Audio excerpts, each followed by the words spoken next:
बच्चों, आज हम आपको इस वीडियो में समरूपता से संबंधित तीसरा थ्योरम बताएंगे।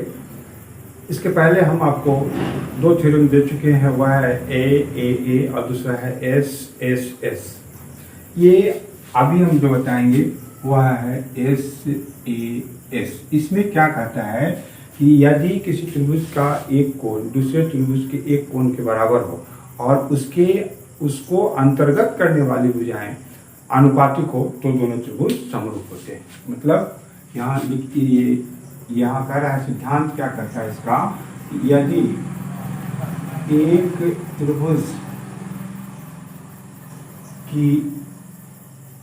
त्रिभुज का एक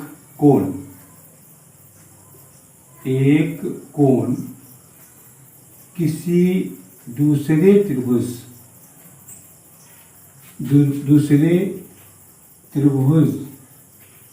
के संगत कोण के बराबर हो और उसको अंतर्गत करने वाली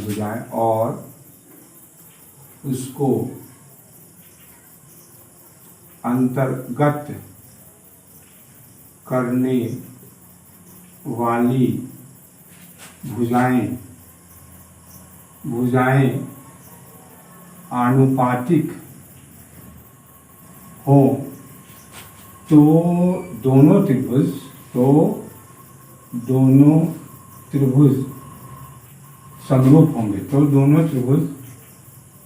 समरूप होंगे।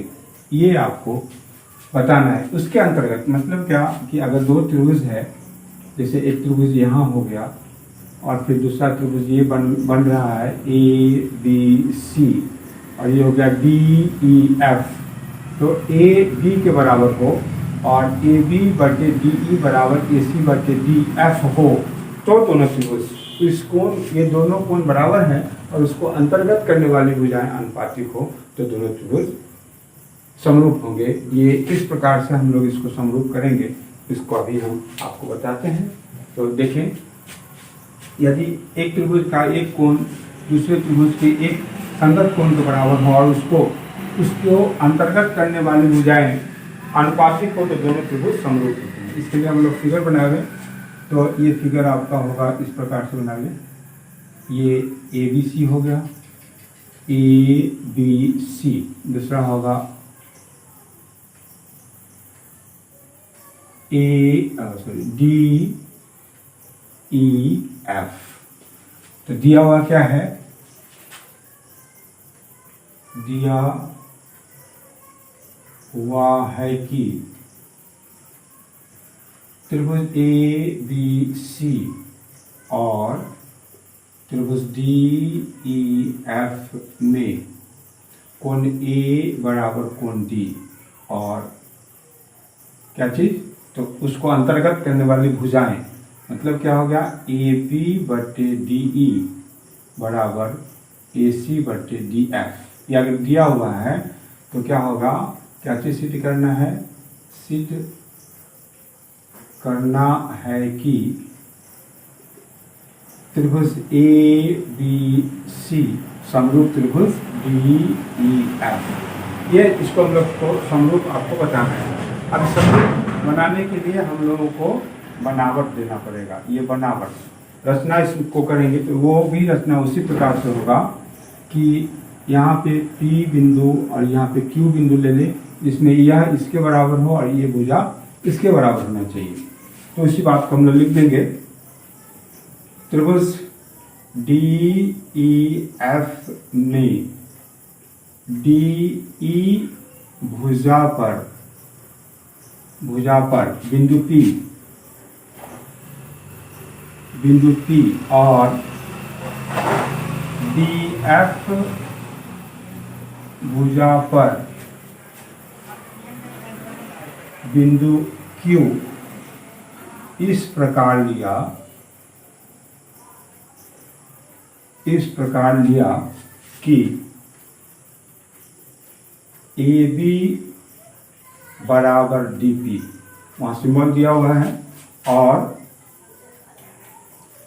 AC बराबर DQ, PQ को मिलाया, PQ को मिलाया। ये बनावट लगभग तीनों में है, A में भी है, S में भी है और इसमें भी है। अब हम लोगों को प्रमाणित करना है, तो इसको प्रमाणित करने के लिए हम लोग एक कोण तो हमारा बराबर दिया ही हुआ है। अगर हम BE के बराबर प्रूफ कर देते हैं, CF के बराबर प्रूफ कर देते हैं, तो A समरूपता से दोनों त्रिभुज समरूप हो जाएगा। हम लोगों को उद्देश्य वही होना चाहिए। तो इसके लिए हम लोग क्या करें कि सबसे पहले त्रिभुज ABC और त्रिभुज DPQ को सर्वांग सम करें। लिखेंगे प्रमाण त्रिभुज ABC और त्रिभुज DPQ में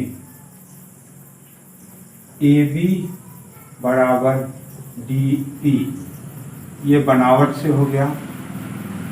कोण A बराबर कोण D, ये कहाँ से है? तो दिया हुआ है, ये दिया हुआ है। और इसके बाद फिर क्या हो गया?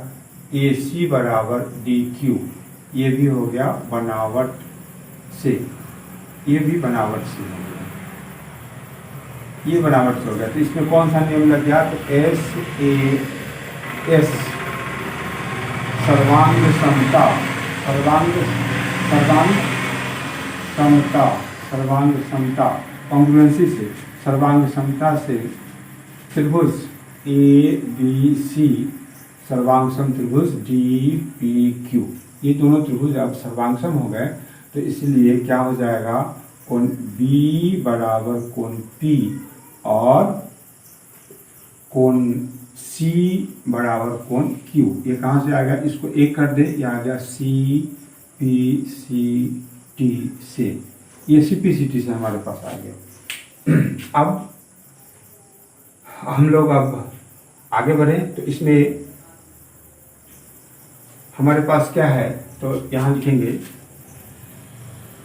लेकिन ये अभी हम लोगों को क्या आ गया? कोण B बराबर P और कोण C बराबर Q। हम लोगों को लाना है कोण B बराबर कोण E और कोण C बराबर कोण F। तो ये किस प्रकार से होगा? तो इसके लिए हम लोग अभी जो भुजाओं का अनुपात दिया हुआ है उस पर हम लोग विचार करें। तो यहाँ लिखेंगे, चूंकि AB बटे DE बराबर AC बटे DF, ये कहाँ से आया है? दिया हुआ है, दिया हुआ है। अब AB को चेंज कर दे, तो AB हम होगा तो क्या हो जाएगा? AB हो जाएगा DP बटे DE बराबर DP बटे DE बराबर DQ बटे DF।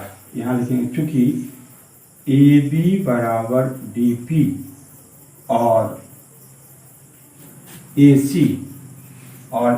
बराबर DQ के बनावट से, ये कहाँ से आ गया? बनावट से। अब इस चीज को DP बटे DE बराबर DQ बटे DF, इसमें हम लोग लागू करें त्रिभुज AEF में, तो क्या होगा? थेल्स का विलोम कहता है कि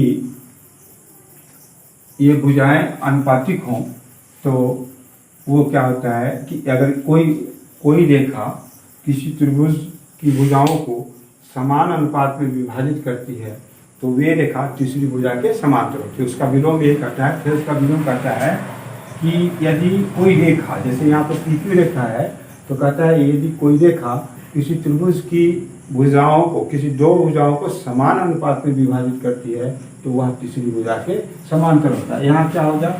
DP बटे DE बराबर DQ बटे DF। एक्चुअली में होना चाहिए DP बटे PE बराबर DQ बटे QF, लेकिन यह भी होता है, इसको भी आप समझे, इस बात को भी दिमाग में रखेंगे। तो यहाँ लिखेंगे क्या? इसलिए थेल्स के विलोम से, थेल्स के विलोम से क्या हो जाएगा? PQ समांतर EF। अब ये समांतर हो जाएगा तो ये कोण इसके बराबर होगा और यह कोण इसके बराबर, संगत कोण हो गया। इसलिए कोण P बराबर कोण E और कोण Q बराबर कोण F। ये कहाँ से आ गया है? तो संगत कोण है, ये संगत कोण है। लेकिन आप समीकरण 1 को गौर से देखिए, ये समीकरण 1 है, इसको गौर से देखेंगे तो कोण B किसके बराबर है? कोण P के बराबर है। तो यहाँ पे हम लोग क्या P के जगह पर E लिख सकते हैं, इसलिए कोण B बराबर कोण E और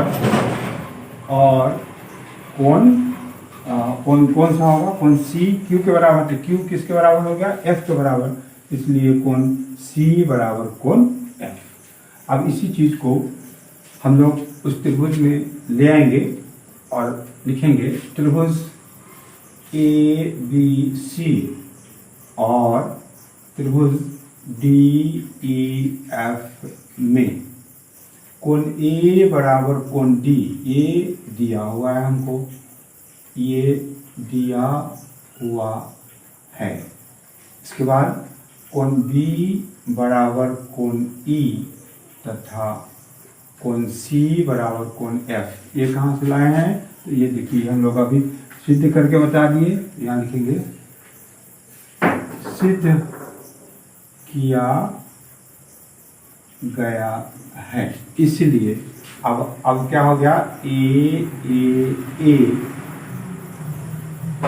समरूपता से त्रिभुज ABC समरूप त्रिभुज DEF, ये इस प्रकार से आपका ये थ्योरम प्रूफ हुआ।